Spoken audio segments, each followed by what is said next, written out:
In this video, I'm going to be going over the top 10 must-have cards right now in Season 6 in NBA 2K25 Myteam, going over all of the cards in the game in my top 10 that I do think you guys should have on your squad, or at least be working towards to picking up. I'll have some must-have, event cards obviously in here like Jason Kidd. We'll have some must-have budget cards that are super cheap and affordable but are really good for their price, maybe some mid-tier price cards, and then also some expensive must-have cards in this game as well. Just giving you guys my top 10 overall must-have cards right now in this game. And I think Jason Kidd, this isn't in order, but honestly I think Jason Kidd might be the #1 must-have card in this game.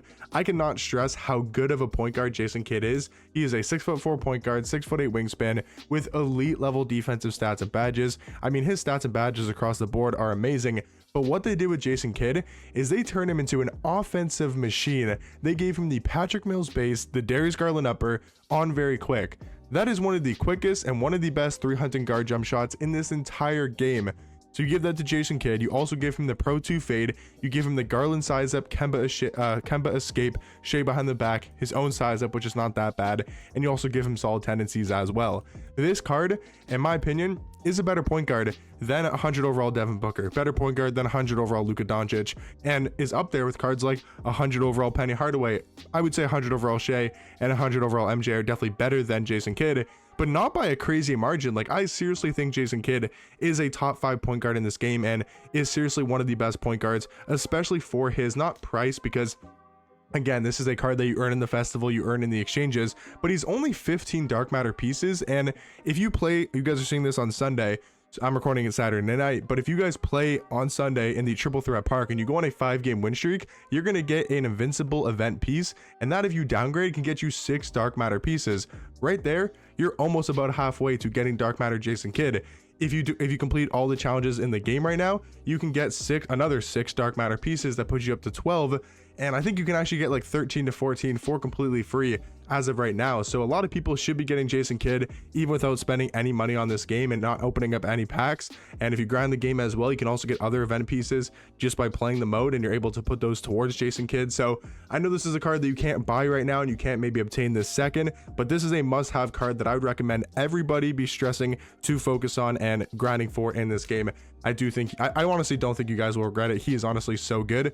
But I will say, I'm not going to include Marc Gasol as another, card in this top 10 because there's so many must-have cards in this game. But I will say, if you wanted to go for Marc Gasol, let's just say you're using a really good squad and you already have 2 unauctionable point guards. Like, let's say you got Dark Matter Lonzo and Dark Matter Shea, for example. Somehow you have those cards unauctionable, or maybe you have Magic Johnson on your team and you don't really need another point guard, but maybe you're really struggling at the power forward position.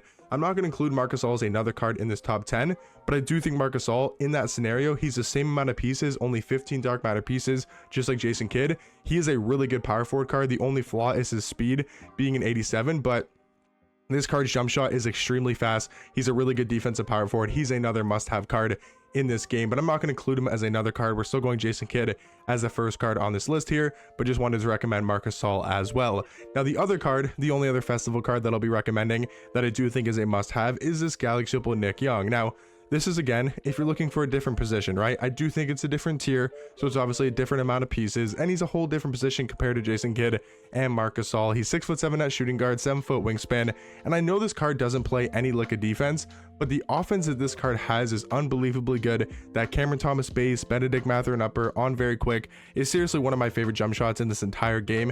He's got such a money release. He's got great dribble sigs across the board. He's got a great player model in game. I can't recommend Nick Young enough. I think Swaggy P is amazing and is honestly a must-have card in the game. Now, to talk about sort of a mid-tier price card in Galaxy Opal Dino, completely going away from the exchanges and going away from the festival, I think Dino Raja for like 60 to 65k is a must-have pickup. If you guys are looking for a top-tier center or power forward, he can play both positions. I'd recommend playing him at the power forward spot, but this card's really good. 6'11" at power forward, 7'3" wingspan. Maybe he's not as good as a Jason Kidd or Nick Young, but again, I wanted to give you guys different price ranges and not only expensive or really grindy cards. Wanted to give you guys cards that are really accessible, and I think Dino Raja is a card that most players should be able to afford at this point in my team. Next card on the list here, we're kind of going back up to the expensive cards, but I think this Dark Matter AK is seriously one of the best small forwards in the game.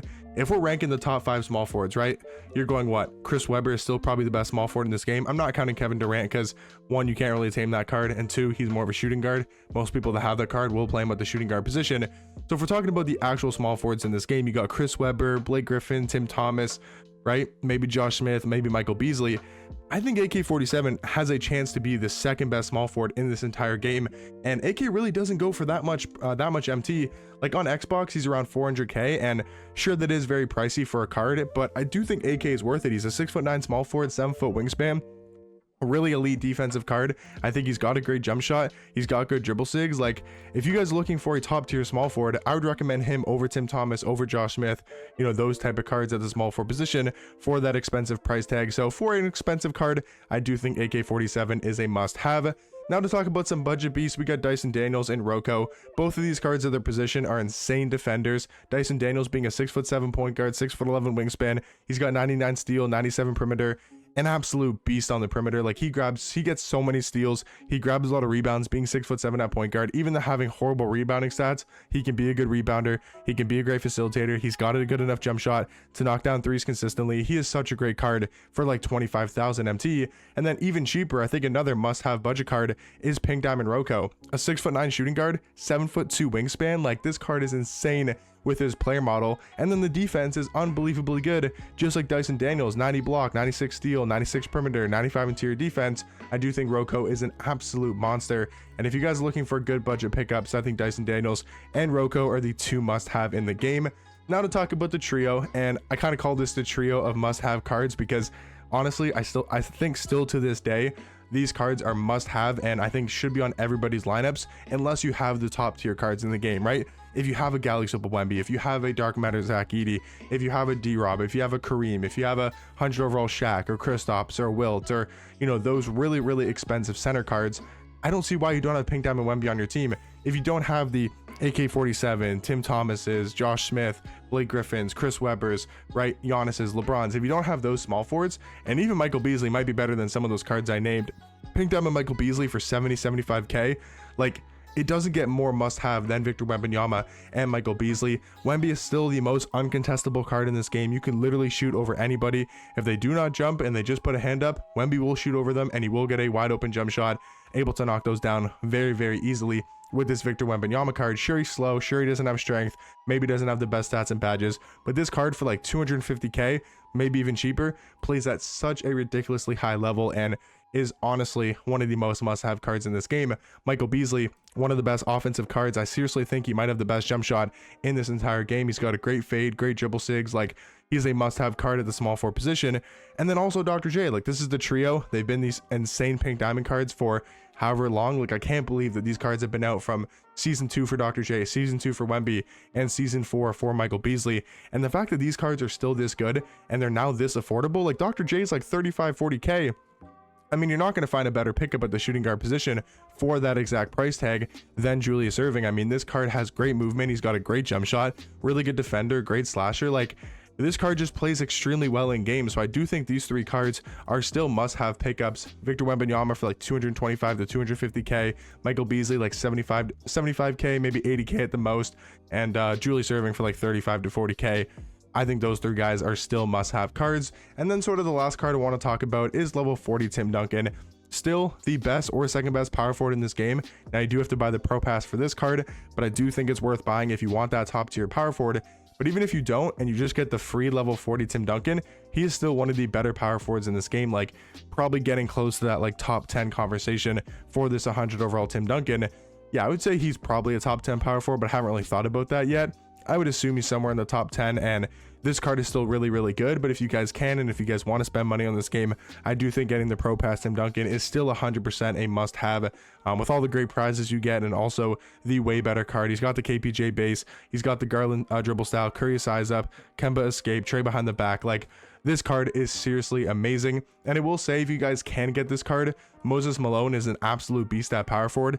Now he is the Ascension prize, so it's, you know, not guaranteed that you get him. So I can't really rank him as like a must-have card, because you might get all the picks you can and you can't get this card because you just get really unlucky, like I did on Bounty's account. If you guys watched that video, you'll know exactly what I'm talking about. But I do think Moses Malone is a great card if you guys can get him on your way up to Tim Duncan. But yeah, guys, that's going to be my top 10 must-have cards right now in my team. There are so many great cards in this game, so I'm telling you, there's probably another 25 names I could have included in this top 10, and I think it would have been okay. But in my opinion, these are my top 10. Kind of had to narrow it down. There's a lot of, like I said, other great, amazing cards in this game, but I think 4 different price points for maybe free cards, exchange cards, budget cards, and expensive cards. These are, in my opinion, the top 10 must-have cards in my team. But let me know in the comment section down below other cards you guys are looking to pick up and add to your squad, or maybe other cards you guys already have on your team that you guys think are must-have pickups. Let me know all the type of stuff down below, and I'll catch you guys in the next one. Peace.